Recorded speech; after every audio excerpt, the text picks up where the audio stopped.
Hi, I'm Pastor Joe Fales from Salt and Light Community Church, and I'm here with Chris Palmieri, who has started a food distribution service giving frozen meat, fresh produce, vegetables, fruit, and prepared foods to our region. You know, the Pike County, the Sussex County, the Orange County area. And he's going to tell us a little bit about it. It's called Salt and Light's Hope Market, Salt and Light's Hope Market. So, Chris, can you tell us a bit about the Hope Market and what it offers to the community?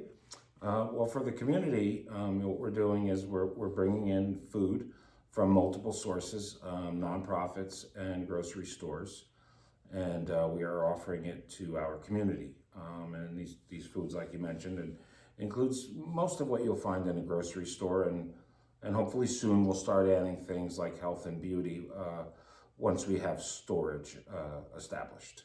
Nice. Okay, Yeah. great. And what prompted you to start Hope Market?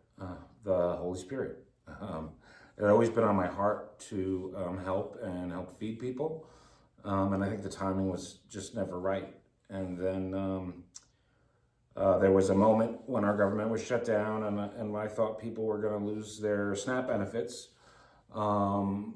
It was overwhelming feeling that something needed to be done, and then I thought maybe I'd get canned goods and dried goods, and God was like, "No, here is food for your community," and He has really provided. It's an abundance that we are looking at that we can bring into our community. That's great. Yeah. So what are some principles that Hope Market's built on? Well, God, hope, community, love.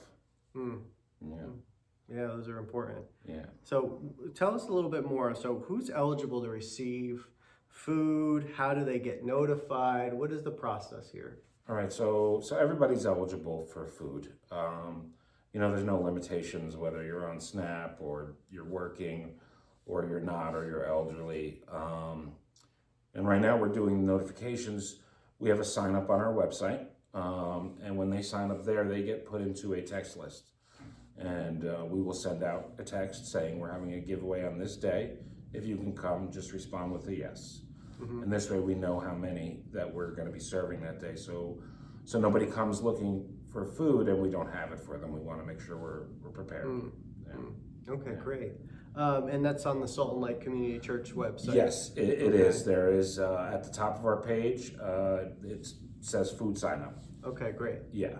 Yeah, that's Right. great. And what type of partnerships are you developing and looking for even? So I've started, because we've been doing this for about 2.5 months, but in the past week and a half, 2 weeks, I started networking more. And the kind of partnerships I'm working on at the moment are with other nonprofits and other people who are doing this type of thing. But I'm hoping in the future where we can have partnerships with, other churches or other people that we can drop off food for them so they don't even have to do the work and they can have a pantry there so we can reach more people through this work that God has provided for us. That's great. Yeah. Yeah. And what kind of volunteers do you need to make this work sustainable? Okay, so right now we need some volunteers that have a heart for this. Some to help with pickup and some with help to set up. But soon we're going to need some to help deliveries. I'm working with another nonprofit and she has 20 deliveries in our town, and these are, the elderly. They're veterans. They're a single parent with no car. And it's difficult for her to deliver to them, and it's important, that we remember these are people in our community, and we should be doing our best to help serve them. So we're going to be taking on 20 on top of about 8 that we have currently that are getting delivered to. Okay, Yeah. so you have like picking up at maybe food stores or other Yes. nonprofits. Yes. It's dropping off and setting up at the location wherever the food is being distributed. Could be at the church, it could be Right. somewhere else. and also to go to people's homes who maybe can't get out, Yes. right? So that they get the food that they need. Yeah. And those are the main volunteer Those needs. are the main volunteers right now. Yeah, and definitely people with a heart for it. I mean, this is doing this service for our community. It brings an overwhelming amount of joy into your life, and I hope volunteers will experience what I have been and the ones that we have now are experiencing. That's great, yeah. So you've been talking a little bit about the future. What do you see for the future of Hope Market? What are some of your hopes? Yeah. Some of my hopes. So I know it's all going to be done in baby steps. So the next step, right now I want it to be so it's pretty streamlined and we know what days we're picking up food and how many people we can handle. And then the next thing I would like to be able to go into communities where I know people can't drive and bring the food right to them. So I've been working with a young lady who feeds over in Franklin, and there are a lot of people over there who can't drive that could very much benefit from our groceries. And there's more than probably delivering. It'd be more like, let's bring a trailer full of food, and we can be at someplace where they can get to on foot and get these groceries. And you mentioned a trailer. So Yes. What does that look like? What are you talking about, a trailer? So we recently purchased an enclosed trailer, and the next step is we'll refrigerate that trailer, and then we'll have cold storage and be able to transport food safely to different locations and to pick up food. Yeah, and I think some of the food stores, right, they won't release the frozen meat Yes, they or will. items unless you have a way to transport them. So yes. actually getting that trailer stood up for pickup and for distribution is really Yes, important. yeah, it's very important. It's going to serve us very well in the future. Yeah. And what about, you mentioned delivering, any other thoughts about any sort of, it's called market, is there going to be a storefront at some point, you're hoping? Or? Yes, so that would be the main goal after we've got this established, and if we can get the funding, what I would love to have is a storefront where people can come and shop once a week, like what they're used to, going to the supermarket and what a family needs. It's giving someone some groceries, once a month is really not enough to sustain a family that is truly in need. So I would love it if we could have a storefront where we could have some clothing, and we can have Pampers and Health Aid, and they can just come in and do their food shopping once a month. That's great. Yeah. So. What are some tangible things you need, and how can people contribute to those needs? Okay, so right now we're going to need some funding to convert the trailer. It won't be too expensive, but it does cost money to do that. And then in the future, something that we're going to need is a delivery van.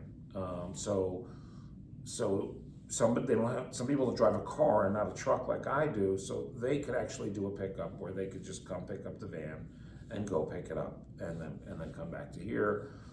Or if we had a storefront, bring it to the storefront where we could sort the food and get it ready for distribution.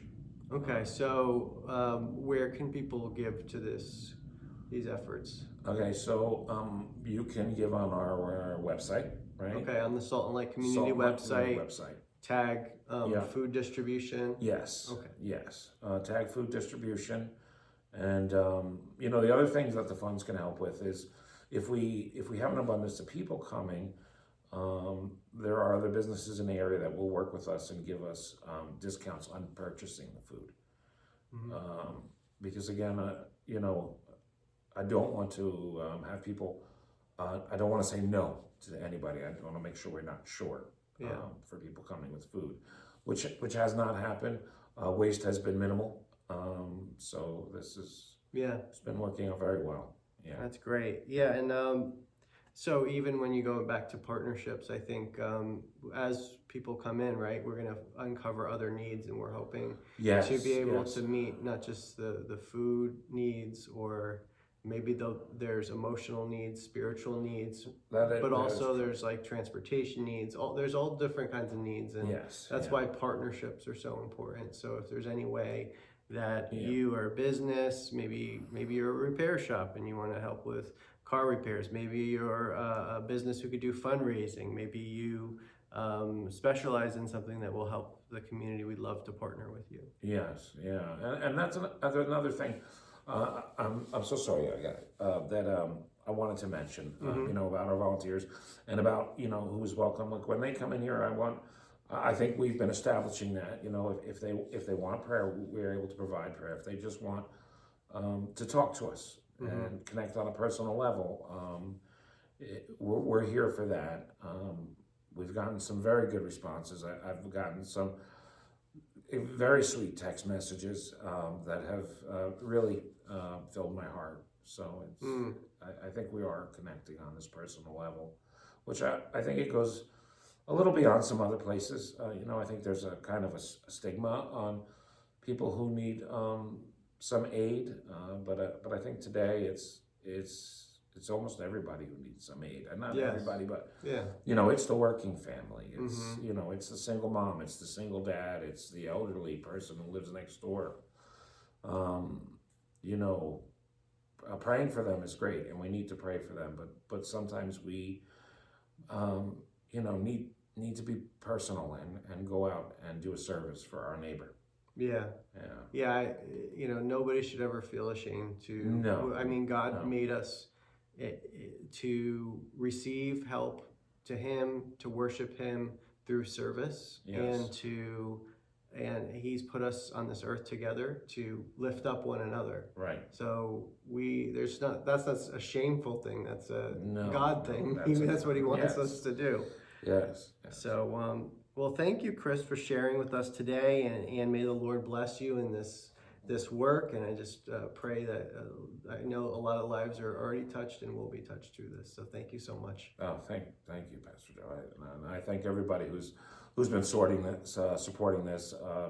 Sheep to Shepherd, Carlos, Kelsey, Benny's Bodega, and the Sparta Food Pantry. I thank you all for helping us. Yes, thank you.